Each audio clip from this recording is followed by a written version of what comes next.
udah pendekatan, aduh enggak deh, ini kayaknya bakal nyakitin gitu. Jadi lebih waspada gitu lah. Nah, terus bisa juga ngaruh ke sekitarnya gitu ya.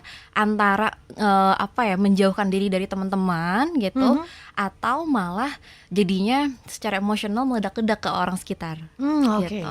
Jadi ada yang withdrawn gitu ya, kayak benar-benar menghindar, ada yang malah tetap di tengah-tengah orang tapi nggak stabil emosinya.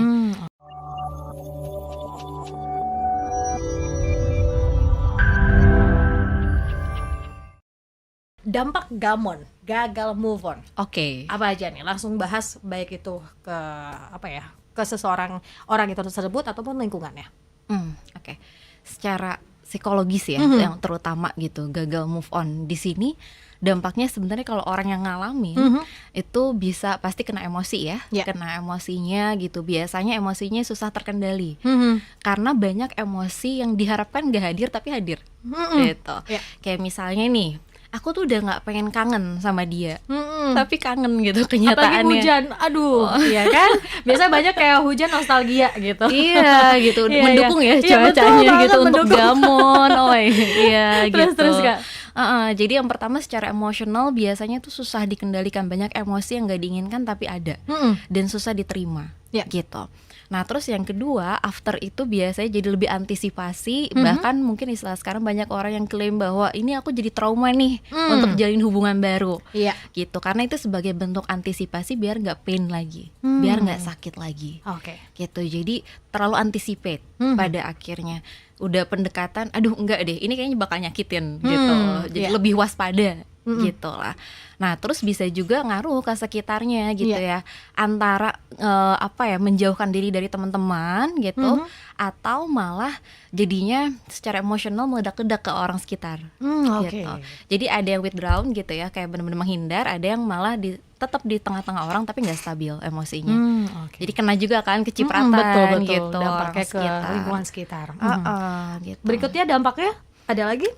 Nah dampaknya ini yang tadi jangka pendek ya, yang sekarang terjadi, tapi kedepannya sebenarnya ini bisa bisa berdampak panjang banget gitu ya, karena bisa pada akhirnya banyak yang memutuskan untuk aku nggak mau menjalin hubungan sama sekali gitu kan, dan bahkan untuk hubungan-hubungan yang lain jadi kena gitu. Gak hanya in romantic relationship gitu, tapi ke orang tuanya atau misalnya ke teman-temannya gitu. Jadi karena udah punya persepsi bahwa orang tuh bisa senyakitin ini ya gitu. Jadi mungkin kedepannya siapapun juga bisa nyakitin aku kayak mantan gitu. Jadi kayak mengeneralisir ya. Exactly gitu.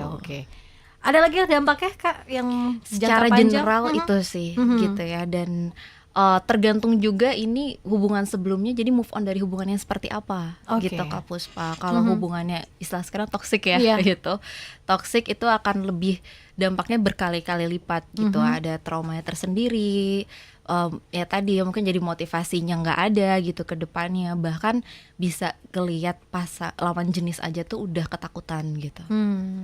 Gitu. Wih, makin seru sahabat Sonora. Penyebab untuk kita gagal move on.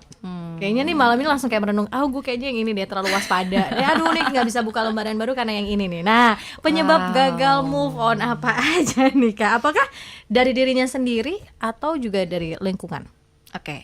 Dari diri tentu ya. Kalau internal misalnya istilah sekarang karena terlalu sayang gitu, atau ini aja dapat satu nih udah susah payah gitu, gimana untuk buka yang baru. Tapi yang menariknya di lapangan gitu ya, di kenyataannya banyak yang masalah utamanya itu karena background keluarga gitu. Jadi susah move on karena selama ini dia menjadikan pasangannya ini sebagai rumah gitu. Karena di keluarganya nggak bisa jadi rumah. Jadi bahkan ada yang secara nggak langsung dia nggak sadari bahwa dia mencari misalnya father figure di pasangannya, sehingga kebayang kalau pisah itu kayak wah aku kehilangan, aku harus bersandar ke siapa ya, kayak gitu. separuh nyawanya, separuh jiwa pergi. Tapi ada gak sih data yang menunjukkan Kak Anggi, orang-orang yang gagal move on itu ada spesifik ciri-cirinya gak sih? Atau lebih banyak cowok yang susah atau cewek juga atau gimana? Nah ini dari segi penelitian memang sebagian besar perempuan, tapi dengan catatan itu yang terlihat, yang tertunjukkan atau terlapor gitu. Bisa jadi laki-laki juga banyak tapi nggak ngaku misalnya. Lebih pendem sendiri gitu. Betul gitu, atau yang nggak menunjukkan gitu kan, seperti itu. Tapi kalau dari segi gender sebenarnya di lapangan ya 50-50 lah gitu ya, karena keduanya mau laki-laki mau perempuan bisa gitu. Tapi memang dilihatnya dari yang tadi background keluarga, lebih ke situ sih, attachment, pola asuhnya yang dependent itu akan lebih susah.